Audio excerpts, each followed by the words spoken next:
Et Seigneur, ce matin encore, nous sommes assemblés pour te rendre gloire et te louer. Seigneur, j'aimerais te demander, comme chaque dimanche, de veiller sur les frères et sœurs qui n'ont pas pu se joindre à nous parce qu'ils sont dans la maladie et dans la souffrance. Seigneur, pose ta main sur eux afin de les apaiser et qu'ils aient un cœur tourné vers toi. Seigneur, veille aussi sur leurs conjoints qui sont près d'eux pour les soutenir et leur donner du courage dans ces moments difficiles. Amen. Alors, aujourd'hui, nous essayerons de mieux comprendre ce qu'est le courage. Vous allez me dire, je sais ce que c'est. Pas sûr, on va voir. Et puis, la semaine prochaine, on verra comment demeurer ferme dans le courage ou comment encourager ceux qui en manquent. Voilà. Déjà, tout d'abord, on peut remarquer qu'il y a des différences en fonction des langues sur la signification du mot courage. Bon, mon fils a plus du cœur, on connaît la phrase du Cid de Corneille. En français, le mot courage vient de cœur. Donc, on retrouve ça, par exemple, comme avoir du cœur à l'ouvrage. Donc, et le mot courage vient de la racine cœur. Donc, et c'est valable aussi en anglais. Tout, c'est la même expression qu'en français. On sait que les Anglais copient sur les Français. Donc, c'est la même racine, ça vient de cœur. Par contre, dans la Bible, ça a une autre racine. En grec, par exemple, le mot courage, donc tarseo, enfin avoir du courage, prendre courage, c'est avoir confiance. La racine, c'est confiance. Vous voyez, c'est quand même différent. Donc, quand la Bible parle de courage dans le Nouveau Testament, c'est plutôt la notion de confiance. Et évidemment, perdre courage, c'est relâcher cette confiance, se lasser, etc. En hébreu, par contre, le mot courage est basé sur Hamad, c'est être fort. Vous voyez, alors là, c'est encore différent. C'est une question de force physique. Alors, on peut parler bien sûr du courage de David, qui avait le courage physique d'affronter le géant Goliath. Et l'idée de perdre courage, c'est de fondre. Donc, vous savez, c'est comme quand on sent qu'on devient les jambes qui flageolent, là. Donc, vous voyez, c'est assez étonnant, mais le mot courage, déjà, en français, bon, on sait ce que c'est avoir du cœur pour faire quelque chose. Du cœur, pas de l'amour, du cœur dans le sens ancien du mot cœur, qui était justement le mot courage. Et c'est en français moderne que c'est devenu surtout émotionnel, le cœur, mais anciennement, c'était surtout le courage. Et donc, en hébreu, c'est la force, et en grec, c'est plutôt la confiance. Vous voyez ? Déjà, ça nous inspire un petit peu quand on lit la Bible, quand on tombe sur le mot courage. Le comprendre comme en français, c'est déjà se tromper. Bien. Alors, en plus de ça, on découvre qu'il y a bien sûr des nuances linguistiques, comme je viens de le voir, mais pas que. Pourquoi ? Parce que d'un point de vue psychologique, il y a plusieurs formes de courage en fonction des différents aspects de notre personnalité. Alors, bien sûr, la personne humaine est très riche, a une personnalité très riche, et on peut discerner 6 sortes de courage différents. Et c'est un petit peu à ça que nous va s'attacher ce matin. C'est pour ça que je dis, on va déjà faire ça ce matin, ce sera déjà pas mal. 6 sortes de courage, c'est quoi ? Le courage physique, on va le voir. Il y a le courage moral, le courage émotionnel, le courage intellectuel, le courage social et le courage spirituel. Alors vous allez dire, tiens, moi je croyais que dans la Bible on parle que du courage spirituel. Eh bien non, vous allez voir, dans la Bible on parle de ces 6 formes de courage différents en fonction des circonstances et de la personnalité des personnes concernées. Alors, voyons d'abord le courage physique. Souvent c'est le courage auquel on pense en premier lieu. Il implique par exemple de faire face à une menace physique, un danger physique. Quand notre vie est en péril, notre vie physique donc est en péril, Alors, on songe bien sûr aux soldats, il faut du courage, aux pompiers par exemple, aux policiers, etc. Donc des gens qui ont besoin de courage physique pour faire leur travail. Que ce soit pour rentrer dans le feu pour les pompiers ou pour un policier affronter des méchants qui veulent absolument les tuer. Et surtout que les pauvres, maintenant, ils peuvent tirer que s'ils sont morts. Donc, c'est pas facile d'être policier non plus. Parmi les héros de la Bible, bien sûr, on va penser à David. C'est le premier auquel on songe, courage physique, David qui affronte le géant Goliath. Mais quand même, Élie qui a affronté les 450 prophètes de Baal, avec derrière la reine qui voulait absolument le voir mourir, il fallait aussi du courage. Samson, qui quand même se bat avec un lion à main nue, il faut le faire quand même.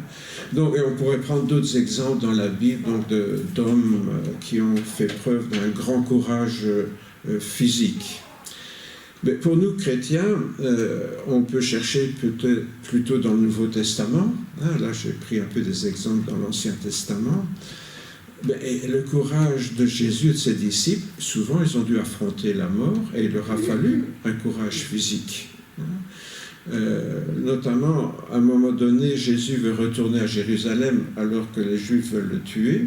N'oublions pas, dans la Bible, les Juifs, c'est surtout ceux du sud et de Jérusalem. Jésus venait de Galilée, lui, au nord. Et donc, les Juifs veulent tuer Jésus, et alors ses disciples lui disent « Mais Rabbi, les Juifs, tout récemment, cherchaient à te lapider, et tu y retournes. » Donc, il fallait le courage d'affronter la mort, et ce sera pire qu'encore que d'être lapidé. Et sur ce, Thomas dit aux autres disciples « Allons nous aussi afin de mourir avec lui. » Voilà, courage de Thomas quand même, qui dit à ses copains, allez, si Jésus doit mourir, alors on meurt avec lui. On sait que tous les autres ont dit la même chose, mais qu'ils se sont aussi sauvés quand on est venu arrêter Jésus. Les Juifs, par exemple, ont lapidé Étienne, et bien sûr, Étienne savait qu'en témoignant de sa foi, il risquait la lapidation pour hérésie, et pourtant il priait pour ceux qui étaient en train de le lapider, comme Jésus l'a fait d'ailleurs pour ceux qui le crucifiaient, en disant « Seigneur Jésus, reçois mon esprit » et en ajoutant « Seigneur, ne les charge pas de ce péché ». Le même courage qu'on retrouve chez Étienne qui existait chez son maître, le Seigneur Jésus. L'apôtre Paul aussi, alors lui, il nous énumère un petit peu dans la deuxième aux Corinthiens, il dit souvent en danger de mort, 5 fois j'ai reçu des Juifs 39 coups, donc 40 coups moins 1, la loi interdisait de donner plus de 40 coups. Donc les Juifs se limitaient à 39 coups, mais enfin 39 coups de chicotte, là, ça, bon. 3 fois j'ai été battu de verge, 1 fois j'ai été lapidé, 3 fois j'ai fait naufrage, j'ai passé 1 jour et 1 nuit dans l'abîme. Encore une fois, on ne peut pas dire que l'apôtre Paul manquait de courage physique. Donc on voit que les chrétiens, dans certains cas, peuvent être appelés à faire preuve de courage physique. Le courage moral. En quoi ça consiste? Il implique de défendre ce que l'on croit, juste, éthique, morale, donc, même face à la pression sociale et aux critiques et aux risques personnels.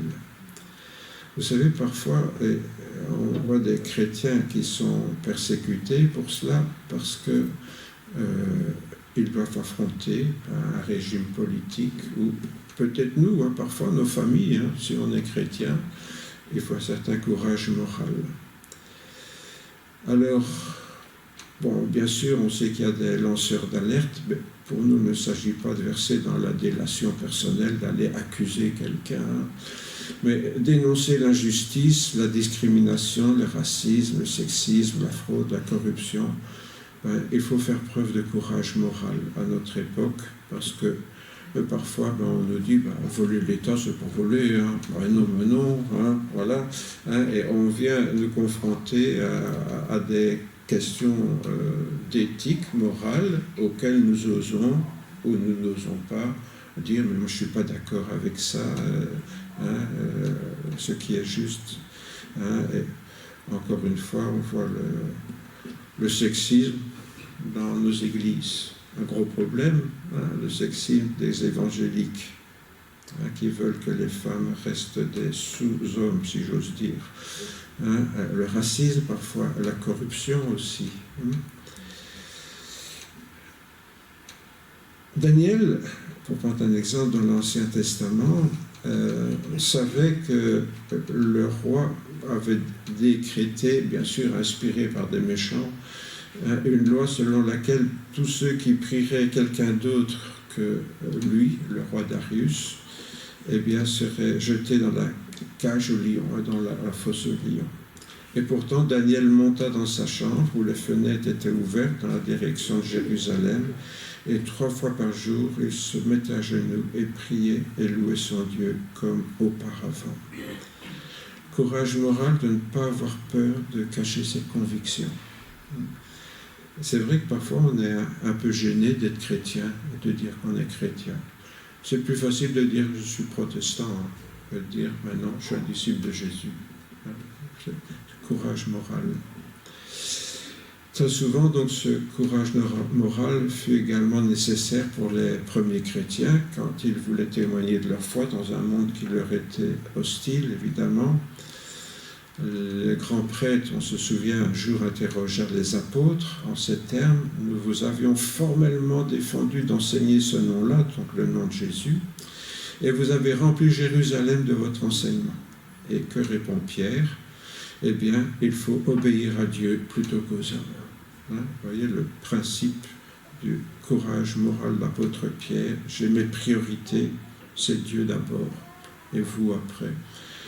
Pour dire ça à des hommes politiques qui veulent vous mettre à mort, hein, il faut aussi du courage. Et l'apôtre Paul dira encore: je n'ai pas honte de l'évangile. C'est une puissance de Dieu pour le salut de quiconque croit, des juifs comme des non-juifs.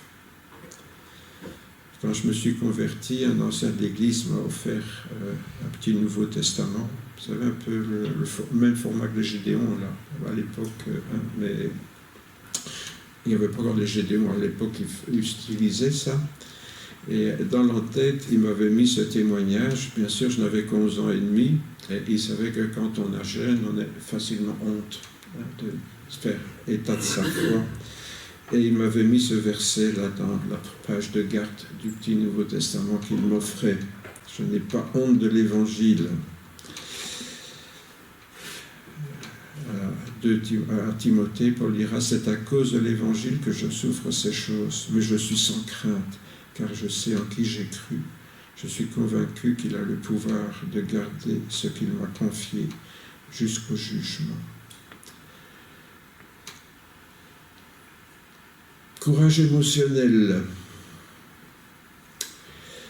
c'est la capacité d'affronter ses propres émotions et de les gérer dans les situations difficiles et inconfortables. Pas facile ça, de gérer ses émotions. Enfin, je parle pour moi. Quand on est un peu soupolé, c'est pas facile. Hein.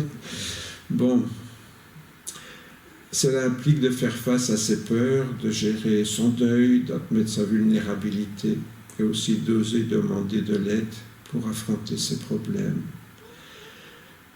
Il faut parfois ce courage de demander de l'aide aussi. C'est pas toujours facile, mais c'est vrai que il y a nos peurs, il faut affronter nos peurs, nos deuils. C'est bientôt l'anniversaire de la mort de ma maman, que j'aimais beaucoup. Alors chaque fois, j'ai un peu le moral dans les chaussettes, etc. Donc, vous voyez, ce courage émotionnel, c'est une réalité qui est bien présente, même dans le cœur des chrétiens. Cela peut également impliquer de tendre la main aux personnes qui éprouvent des difficultés. Il faut te ressaisir. Hein. C'est pas comme ça qu'on encourage quelqu'un qui a le moral dans les chaussettes. Hein. Or, c'est parfois ce qu'on a tendance à dire. Hein. C'est rien, je ne sais pas pourquoi tu te tracasses pour ça. Voilà. Vous voyez, c'est tellement facile finalement de rajouter une couche à la souffrance morale que des personnes peuvent avoir plutôt que de les aider pour du bon. Mais ça, on en parlera la prochaine fois. Le fruit de l'esprit est amour, joie, paix, patience, bonté, bienveillance, fidélité, douceur, maîtrise de soi. On n'est pas dans l'émotionnel, là, hein? Et pourtant c'est le fruit de l'esprit. Le fruit de l'esprit. Oui, c'est spirituel, d'accord, mais ça touche à nos émotions les plus profondes, hein. Tout ce qui peut troubler notre joie, notre paix, nous mettre à bout de patience, mettre fin à notre bienveillance, à notre fidélité, à notre douceur. Autrement dit, avoir vraiment cette maîtrise de soi, c'est pas du tout évident. Alors ce courage émotionnel, souvent, il devra s'exercer dans plusieurs domaines. Et Joseph, par exemple, qui était l'époux de Marie, qui vient lui dire « Écoute, mon cher fiancé, je suis enceinte, mais c'est pas de toi. » Il faut avoir le cœur solide pour encaisser ça. Hein? Et pourtant, Joseph garde son sang-froid et ils disent « Je dois garder ça secret, parce que si ça devient public, elle va être lapidée. » À l'époque, c'était comme ça. Une fiancée ou mariée, si on avait des rapports à quelqu'un d'autre que son mari ou son fiancé, la femme était lapidée. Hein. Et donc, il se propose de rompre secrètement avec elle pour ne pas la diffamer et de dire, bon, on va faire ça en douceur, on ne dit rien à personne. Vous avez appris qu'il a été dit œil pour œil, dent pour dent, mais moi je vous dis de ne pas résister aux méchants. Waouh, pas facile ça. Hein? Si quelqu'un te frappe sur la joue droite, présente-lui aussi la gauche. Hein? Tu m'as frappé là, ah oui, mais bon, maintenant il faut équilibrer, tape aussi sur l'autre. Hein. Oui, je tourne ça un peu à la plaisanterie, mais en pratique, vous savez que c'est très difficile de ne pas répondre à la violence par la violence, même la violence verbale. Hein. C'est peut-être ce qui nous arrive le plus souvent. Quand on se sent agressé, on devient agressif. Hein.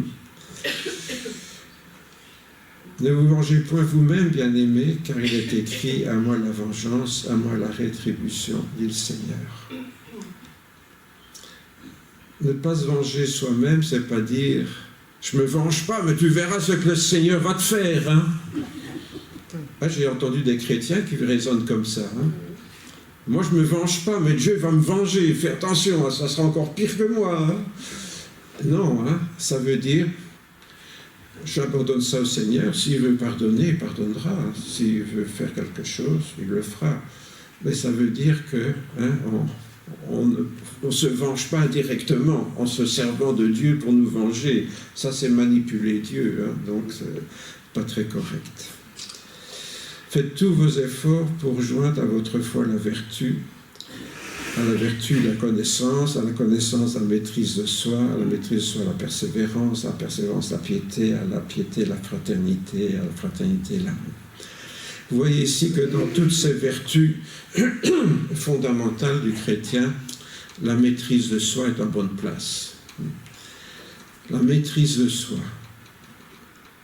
le courage moral, c'est être capable de se maîtriser. Prends-en de la graine, Roger. Le courage intellectuel. Oui, entre parenthèses, je l'ai dit en introduction, mais on le verra encore en conclusion, mais on peut déjà y faire attention maintenant. Vous savez, selon notre personnalité, il y a des domaines où on a plus de courage que dans d'autres. Hein, ça, on peut se reconnaître au passage. Je vous poserai la question tout à l'heure, mais on peut se reconnaître au passage. Hein. Le courage intellectuel s'exprime dans la volonté d'explorer certaines idées et voire de les mettre en question, même lorsqu'elles vont à l'encontre des idées reçues ou des croyances établies. Qu'est-ce que ça veut dire? En tant que chrétiens, nous avons tous des traditions. Qu'est-ce que l'on croit? Ce qu'on nous a dit qu'il fallait croire. On est tous comme ça. Il ne faut pas croire qu'on croit ce qu'on a envie de croire ou qu'on a découvert. Pour l'essentiel, on croit ce qu'on nous a dit, ah, ça il faut croire, ça il ne faut pas croire. On est conditionné. Et oser mettre en question ce conditionnement dont nous avons été l'objet, il faut beaucoup de courage intellectuel. Pourquoi? Parce que sinon, on va se mettre au banc du groupe auquel on appartient. Cela implique donc de développer une certaine pensée critique. Combien de fois j'ai dû expliquer à des parents que le cours de religion, c'est pas du catéchisme. Le catéchisme, c'est à l'Église. On enseigne la doctrine de l'Église aux enfants. Ça, c'est le catéchisme. Le cours de religion, c'est pour développer l'esprit critique des enfants. Oh, mes enfants vont me critiquer. Ben oui, il faut accepter que nos enfants nous critiquent. Ou alors, c'est qu'on n'est pas sûr de soi. Parce que s'ils nous critiquent, on sera capable de leur répondre, donc ce n'est pas un problème, et eux vont progresser. Mais on a peur des critiques. Et on a peur de critiquer parfois, critiquer l'autre. Oh, j'ai bien vu comment il regardait la femme là. Hein. Ce gars-là, je ne m'y fierais pas. Hein. Un coureur de jupons. Hein. C'est pas ça l'esprit critique. Ça, c'est de la médisance. Hein. Mais l'esprit critique, c'est les idées. Être capable de réfléchir aux idées que nous avons, quitte à les remettre en question, et à lieu de le faire. Alors, ce courage, bien sûr, pour nous chrétiens, il concerne deux aspects. Bien sûr, notre foi est fondée sur la Bible, nous n'arrêtons pas de le dire. Et pourtant, même un enfant a découvert une chose, c'est que il y a plein de sectes évangéliques différentes qui disent toutes « Ah, nous, on se fonde sur la Bible et rien que la Bible ». Alors pourquoi ils ne sont pas d'accord entre eux? Pourquoi il y a 36 opinions différentes? Pourtant, ils ont tous la même Bible. Qu'est-ce qui est en cause? Il y a l'exégèse, parce que l'étude de la Bible porte sur deux aspects toujours. Hein. L'exégèse, c'est-à-dire la compréhension. Qu'est-ce que ce texte dit exactement? Et ça, je remarque lors des études bibliques, j'essaye d'entraîner ceux qui sont à l'étude biblique à lire ce qui est écrit et pas autre chose.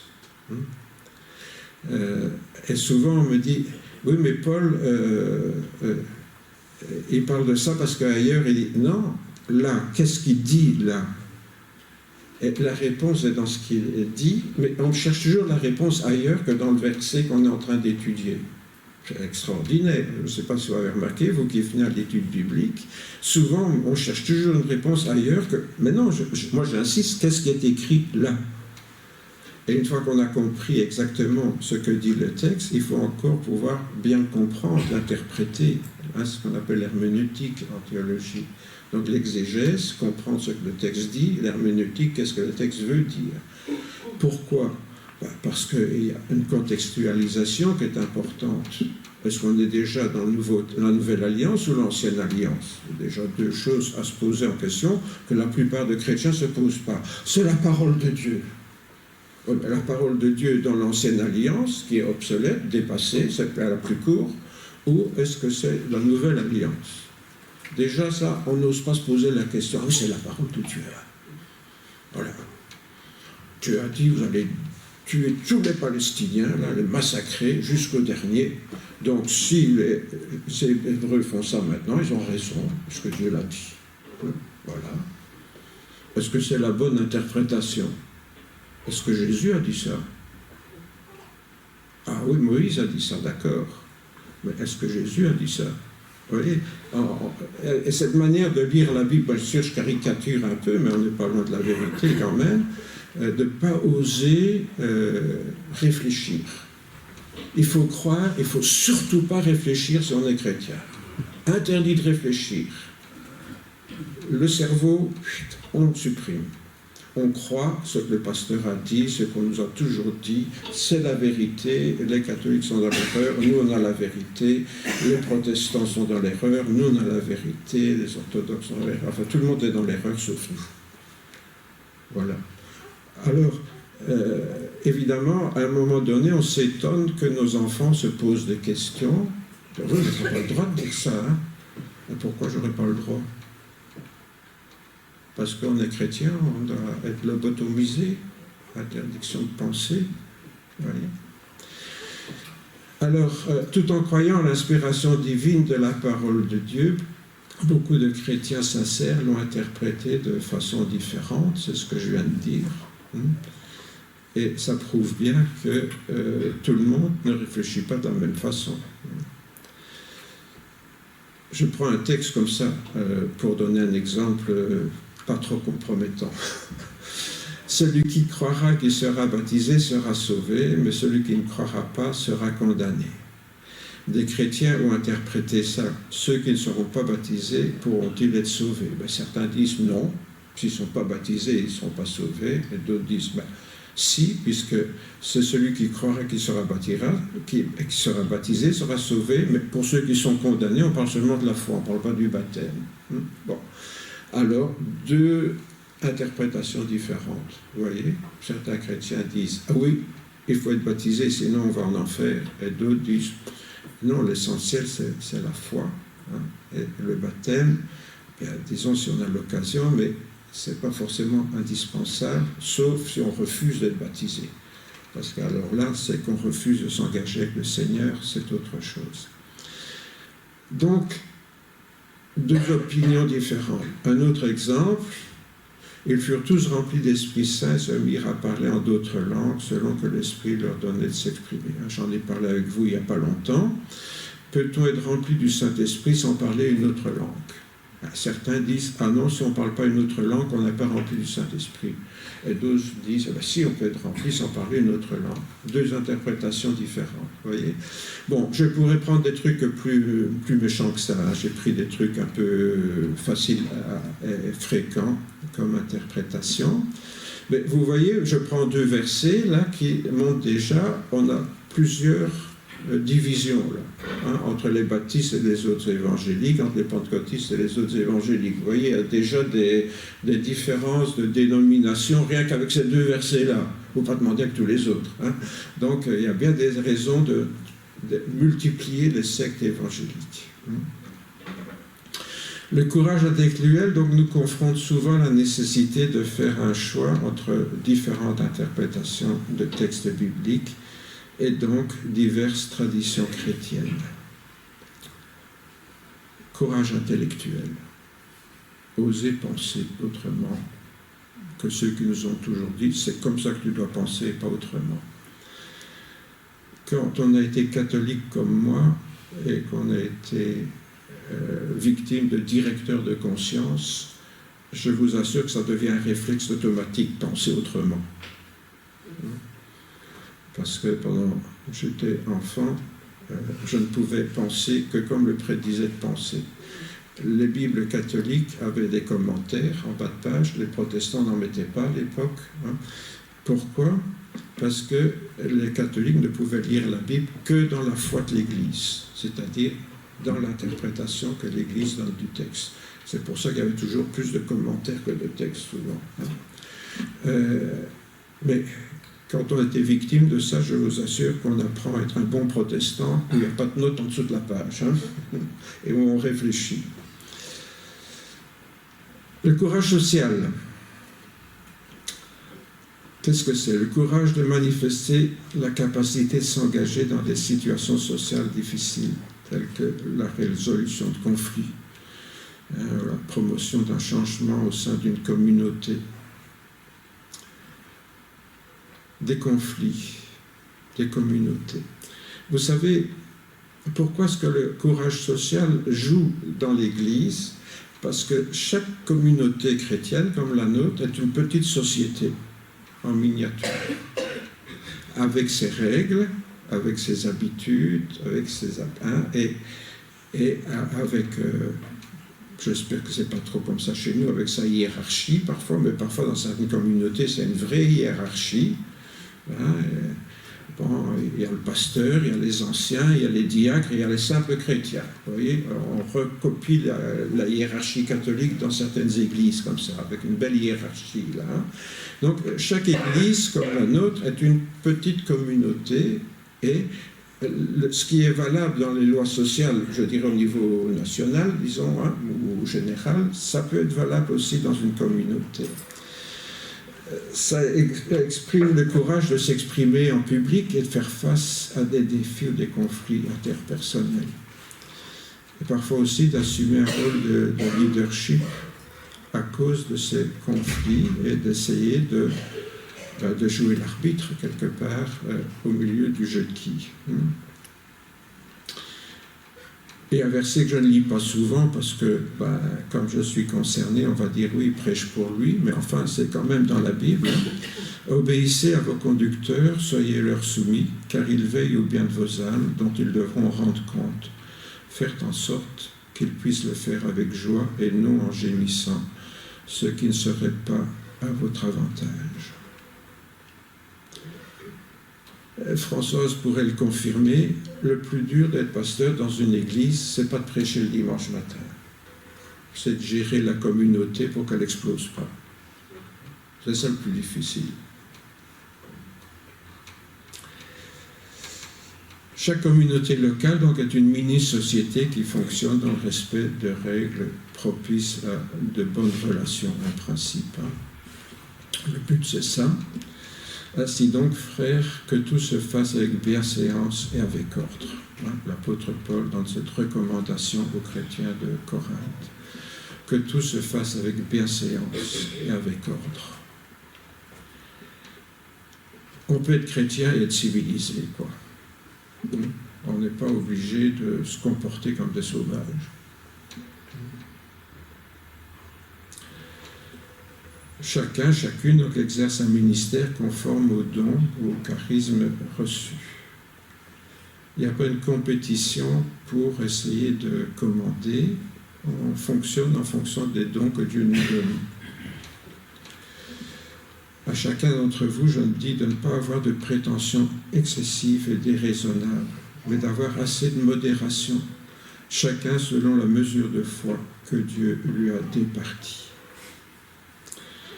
L'Église n'est pas un lieu de promotion sociale ou de faire-valoir.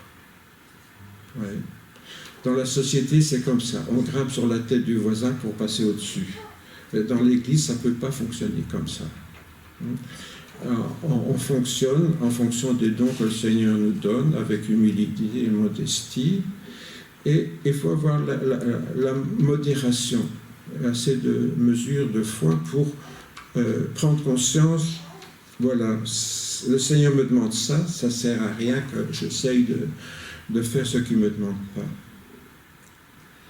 Parfois, il faut quand même essayer pour savoir ce que le Seigneur nous demande. Ah oui, je fais une petite parenthèse, parce que parfois des gens disent, oui, j'attends que le Seigneur me donne un don, j'attends que le Seigneur me donne un don, il ne m'a encore rien donné, donc je ne fais rien. J'attends toujours que le Seigneur me donne un don, mais comme je ne sais pas quoi, je ne fais rien. Vous voyez ? Non, c'est pas ça.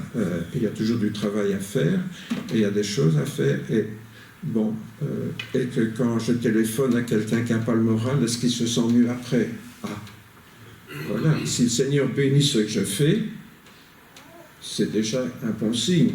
Hein. Est-ce que j'ai de la joie quand, je ne sais pas, je viens laver la salle, par exemple, de faire ça pour mes frères et mes sœurs. Hein. Si je le fais à contre-cœur, il y a un problème. Si je le fais de bon cœur, voilà. Et toutes les choses, si j'apporte la parole de Dieu, est-ce que le Seigneur me bénit dans ce que j'apporte? Est-ce que c'est vraiment, est-ce que j'apporte quelque chose? Ou bien est-ce que c'est du blabla qui ne laisse aucune trace? Vous voyez, chaque don s'impose, je dirais, de lui-même en essayant, en voyant ce que le Seigneur nous demande de faire. C'est Christ qui a donné les uns comme apôtres, les autres comme prophètes, les autres comme évangélistes, les autres comme pasteurs et docteurs pour le perfectionnement des saints. Le but des dons spirituels, quels qu'ils soient, c'est de faire du bien à l'Église. Si ce que nous faisons ne fait pas du bien à personne, on doit s'interroger si c'est vraiment ça le don que le Seigneur nous donne. Mais il faut voir toutes les possibilités de faire du bien à l'Église. Et vous voyez, même dans le ministère de la parole, il y a des différences. Il y a les apôtres, les prophètes, les évangélistes, les pasteurs, les docteurs. Tout ça, c'est des dons différents, rien que pour la parole. Donc vous voyez que le choix est vaste dans tous les dons spirituels. Je vous renvoie sinon à Romains 12, à Corinthiens 12, où il y a des listes de dons, hein, aussi dans Éphésiens. Le courage spirituel, il implique d'accepter la confrontation avec des questions essentielles ou métaphysiques, et donc d'explorer ses propres croyances et valeurs face à l'incertitude et aux défis existentiels. Tout à l'heure, j'ai parlé de la démarche intellectuelle au niveau de l'exégèse et de l'interprétation. Maintenant, il y a des questions qui sont parfois fondamentales et qui demandent autre chose que la lecture d'un verset, mais une conception plus globale des choses, si vous voulez, de la foi. Donc, et là, c'est vrai que ça met souvent en question des choses assez fondamentales, comme nous allons le voir. Ça inclut donc le courage de vivre conformément à ses propres convictions spirituelles ou philosophiques, si on n'est pas chrétien, hein, même si elles ne sont ni populaires ni faciles à vivre. C'est pas toujours facile. Pourquoi ? Parce que nos convictions spirituelles sont en grande partie déterminées par la conception que nous avons de nos origines et de la finalité de la vie. C'est souvent des questions difficiles. Pourquoi ? Parce que ce sont des textes prophétiques, autrement dit, qui ne reposent sur rien de concret. Quand on parle de la fin du monde, on comprend que c'est prophétique, d'accord. Mais on oublie que la question des origines l'est aussi. Quand Dieu a créé l'univers, il n'y a personne qui était là. Hein. Ce que la Bible nous raconte, ce n'est pas un témoignage de quelqu'un, c'est une révélation prophétique que Dieu a faite à ceux qui ont rédigé la Genèse. Donc c'est un peu difficile parce que, évidemment, les prophéties sont toujours un peu difficiles à percevoir parce que beaucoup de prophéties sont données dans des termes imagés. Hein, quand on voit l'Apocalypse, c'est toutes des images, bien sûr. Hein, et ces images, il faut les interpréter et ça cause parfois des tensions entre ceux qui lisent littéralement, on va le voir, et ceux qui ne lisent pas littéralement. Alors, cela peut engendrer un conflit entre des réalités scientifiques et certains qui préfèrent considérer la science comme une croyance. Et là, je remarque qu'il y a souvent une certaine malhonnêteté intellectuelle dans nos milieux évangéliques. Lorsqu'une réalité scientifique s'impose, donc quelque chose qui est prouvé, si ça ne colle pas avec la Bible, les chrétiens disent « mais ça c'est une croyance ». Ouais.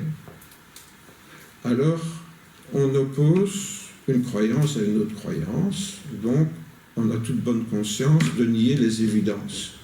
Mais évidemment, quand on a été bien manipulé et formaté, ça marche.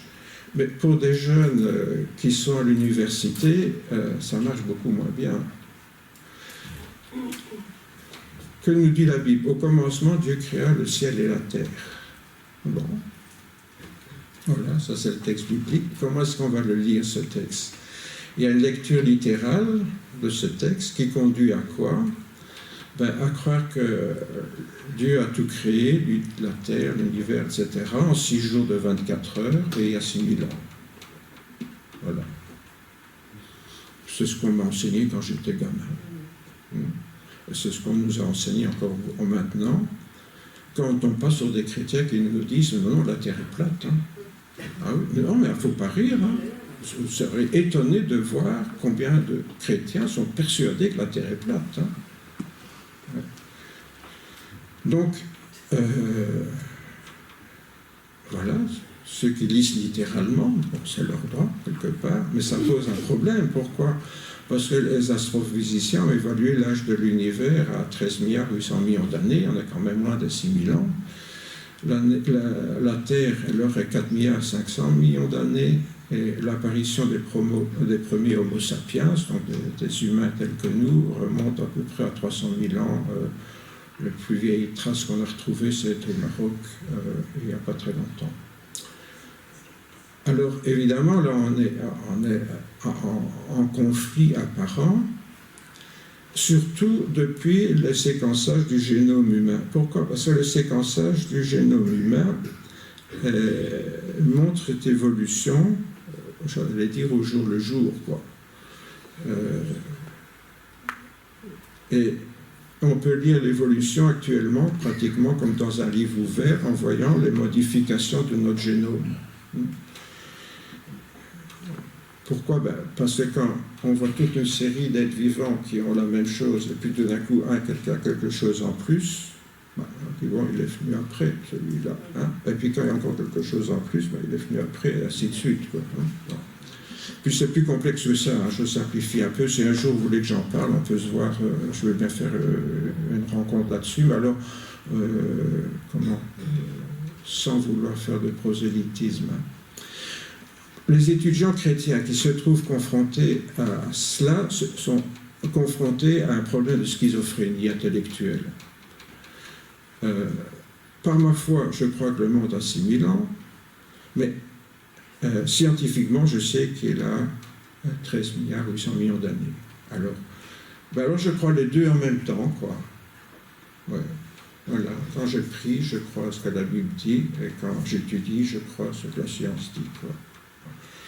Ouais, mais ça va bien un certain temps, mais à un moment donné, on pète des plombs, là. Hein? Pourquoi? Parce qu'ils doivent choisir entre une croyance religieuse et une réalité qui est prouvée. Alors, dites-moi, n'importe quel enfant qui est pas un génie, hein, pas un haut potentiel, hein, une intelligence normale, il va quand même se dire, je dois choisir ce qu'il faut croire et ce qui est prouvé. Qu'est-ce qu'il va choisir, vous croyez? Il va choisir ce qui est prouvé. Et qu'est-ce qui se passe? Nos enfants ne viennent plus à l'église. J'essaye de me tuer à expliquer ça à tous mes collègues, ils ne veulent pas le croire. Mais c'est la réalité. Comment voulez-vous qu'un enfant qui est un peu intelligent, qu'on oblige à choisir entre ce qui est prouvé et ce qu'il faut croire, ne choisisse pas ce qui est prouvé? Heureusement, je dirais quelque part, parce que ça prouve qu'ils ne sont pas encore complètement idiots, quoi. Hein? Bon. Alors vous allez dire, mais alors il ne faut plus croire à la Bible. Si, justement, le problème c'est quoi? C'est que la Bible ne nous dit pas comment Dieu a fait, elle nous dit que c'est Dieu qui a fait. C'est ça que la Bible nous dit. Dieu est l'auteur de la création, mais il ne dit pas comment il a fait. La science ne sait pas comment ça a commencé.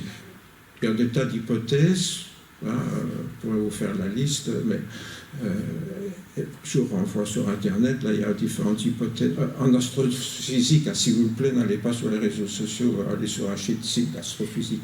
Mais il y a plusieurs hypothèses, mais la science ne sait pas finalement. Pourquoi? La science ne peut étudier que ce qu'elle a sous les yeux.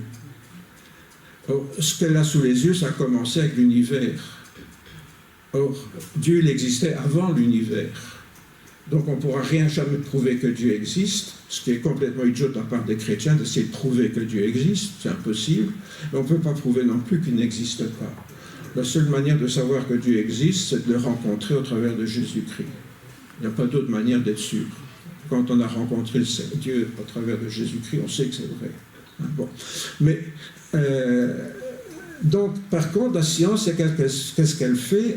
Elle va essayer d'expliquer comment ça s'est fait. Alors où est le problème? Si on a compris que la Bible veut nous dire qui est l'auteur de la création, c'est Dieu, la science ne peut pas prouver le contraire.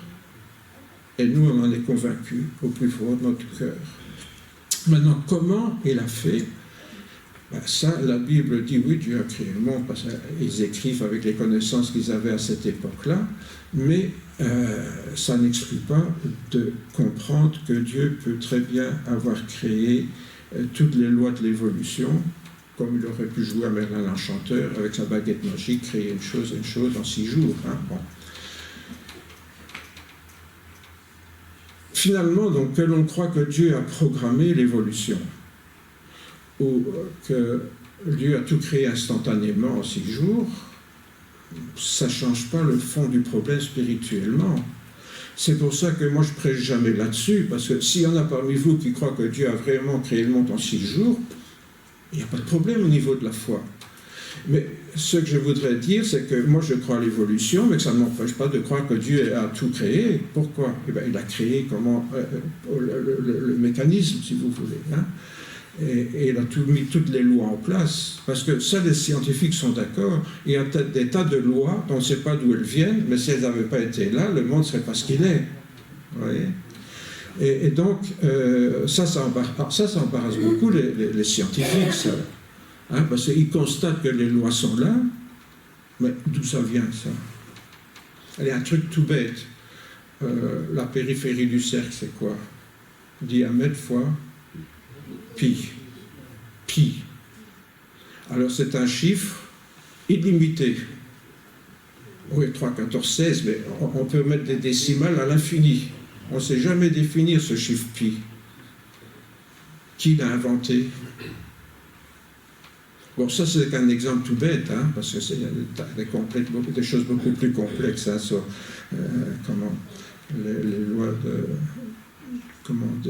la gravitation ou électromagnétique, tout ça. Bon, c'est beaucoup plus complexe. Mais il y a des choses comme ça, des lois que Dieu, des choses que Dieu qui existent.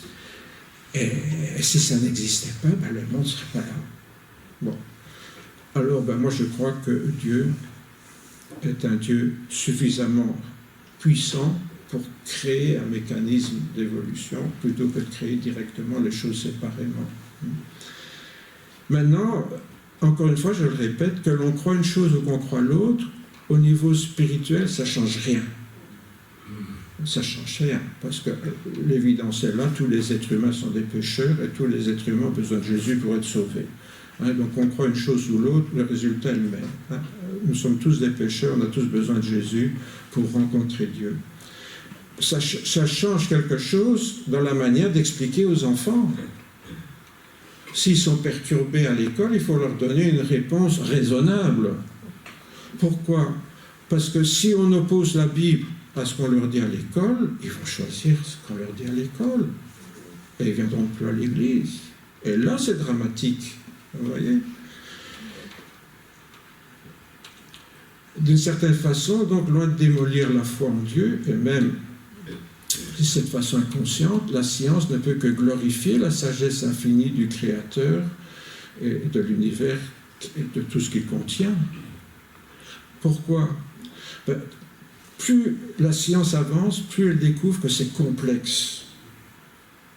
Et qui est glorifié dans cette complexité? La science? Ah non, elle étudie. Vous voyez, supposons qu'on a inventé un moteur qui marche à l'eau. Allez, j'invente, hein. Oui, je ne peux pas le dire. Un moteur qui marche à l'eau. Bon. Il y a des gens qui vont étudier le moteur pour voir comment il fonctionne. D'accord. Mais qui est-ce qui est glorifié? Celui qui étudie le moteur ou celui qui l'a créé? Vous voyez?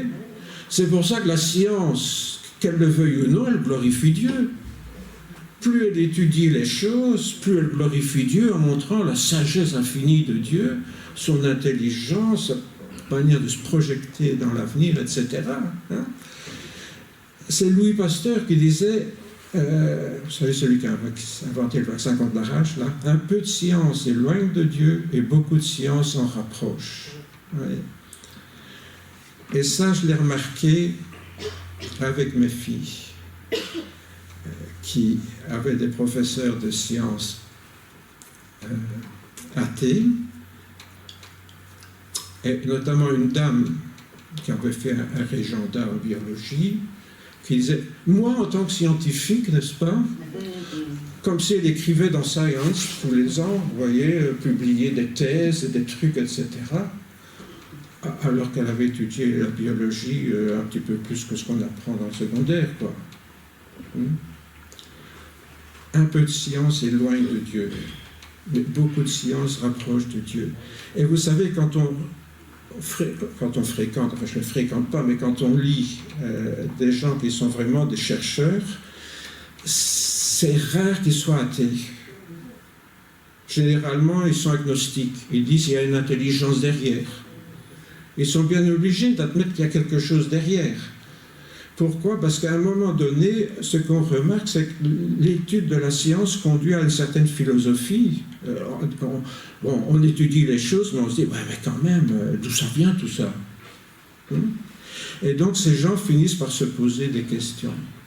Donc je pense, en tant que chrétien, il faut avoir le courage spirituel de lire le texte avec un certain recul dans certains cas, en disant oui, bien sûr c'est inspiré de Dieu, mais c'est pour nous enseigner que c'est Dieu qui est à l'origine de toutes choses, que ce soit l'univers, le ciel, les étoiles, que ce soit tout ce qu'il y a dans la nature, les plantes, les animaux, l'être humain, c'est Dieu qui est derrière tout ça.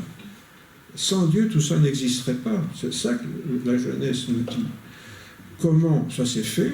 Demandons à la science, elle explique très bien comment ça s'est fait, surtout maintenant, avec, je vous dis, avec le décodage du génome depuis 2003.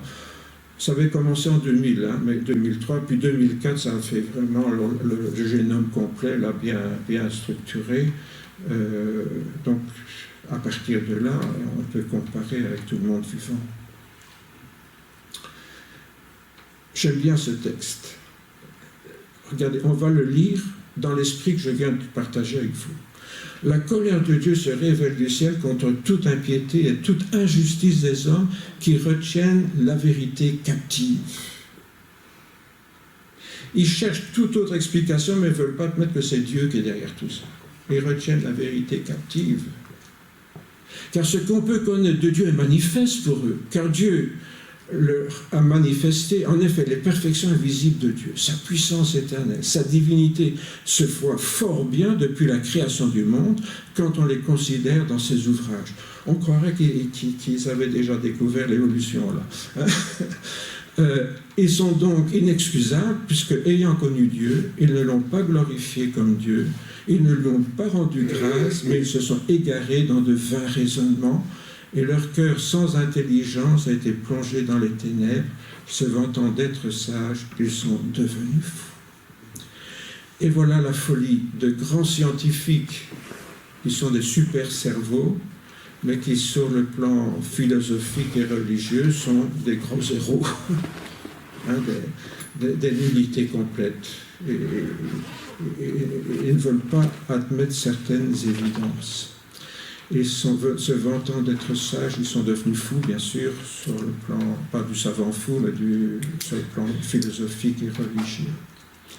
Il n'est donc pas étonnant de constater, comme je le disais tout à l'heure, que les grands scientifiques sont plus souvent agnostiques que vraiment athées. Alors, 4 remarques importantes, on va terminer par là. Ces divers types de courage ne s'excluent pas mutuellement, mais peuvent se combiner en fonction des situations vécues. C'est vrai parfois que le courage intellectuel peut rejoindre le courage spirituel, que le courage spirituel peut rejoindre le courage moral. Vous voyez que le courage spirituel peut aussi rejoindre le courage physique. Vous voyez, tout ça peut se combiner dans certaines circonstances. Chacune de ces formes de courage répond à une dynamique qui évolue, se développe au fil du temps. Évidemment, c'est en fonction des expériences que notre courage se développe. Tant qu'il n'est pas confronté à un problème, notre courage n'a pas l'occasion de se développer. Donc, le courage physique, par exemple, pour encaisser la douleur, quelqu'un, je ne sais pas, je ne suis pas le seul à avoir mal au dos depuis 30 ou 40 ans, mais tous ceux qui vivent ça, ils apprennent à vivre avec, et souvent sont plus résistants à la douleur que quelqu'un qui n'a jamais eu mal nulle part. Vous voyez? Donc, le courage physique peut se développer par l'expérience, parce qu'on est bien obligé, voilà, c'est comme ça. Et pareil pour d'autres formes de courage, c'est au fil du temps, quand on est confronté à des situations difficiles qu'il faut gérer, etc. Tout ça, donc, développe certaines formes de courage. Chacun d'entre nous dispose d'atouts différents. Par nature, certains sont plus courageux physiquement, d'autres plus courageux moralement, d'autres plus courageux intellectuellement, etc. D'autres sont plus timides, ils n'osent pas penser autrement que comme on leur a toujours dit, etc. Vous voyez, tout ça, ça dépend des personnes, ça dépend des expériences.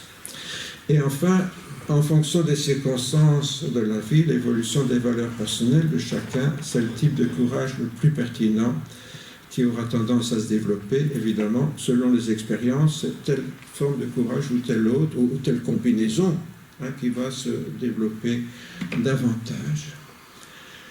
Alors voilà, dès lors, pourrions-nous prendre à notre compte la parole d'encouragement qu'un homme, je dis éblouissant, il faut se rapporter à la vision de Daniel, il décrit s'il a vu, et ce personnage, je dirais, s'adresse à Daniel au nom de Dieu et il lui dit « Ne crains rien, homme bien-aimé », on pourrait dire femme bien-aimée à nous, « que la paix soit avec toi. Courage, courage. » Et comme il me parlait, je repris des forces et je dis « Que mon Seigneur parle, car il m'a fortifié. »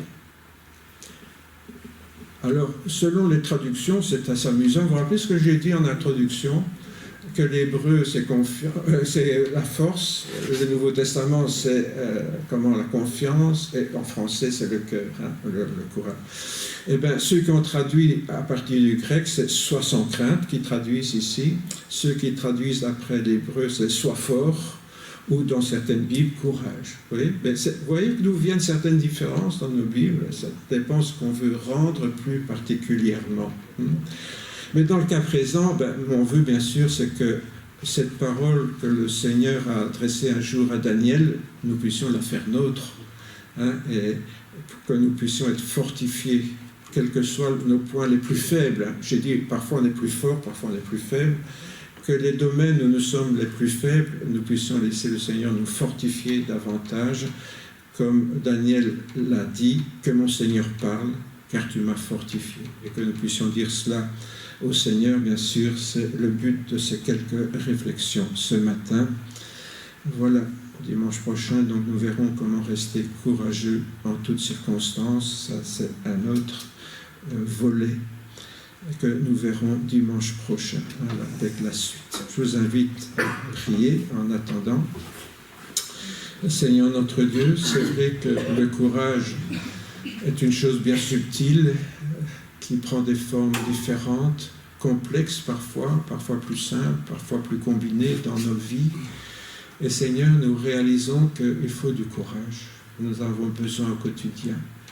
Et nous avons besoin, Seigneur, comme Daniel, d'être fortifiés dans certaines circonstances, afin, Seigneur, de pouvoir affronter les difficultés de l'existence, que ce soit des épreuves physiques ou que ce soit des épreuves morales, spirituelles, peut-être sociales ou autres. Seigneur, morales, donne-nous, Seigneur, le courage d'affronter ces difficultés.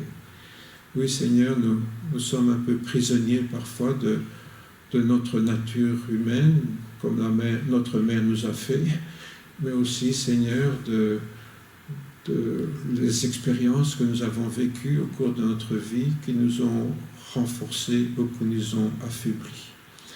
Oui, Seigneur, nous confessons que quelles que soient les circonstances où nous nous trouvons aujourd'hui, te demandons, Seigneur, comme Daniel, oui, Seigneur, merci parce que tu m'as fortifié.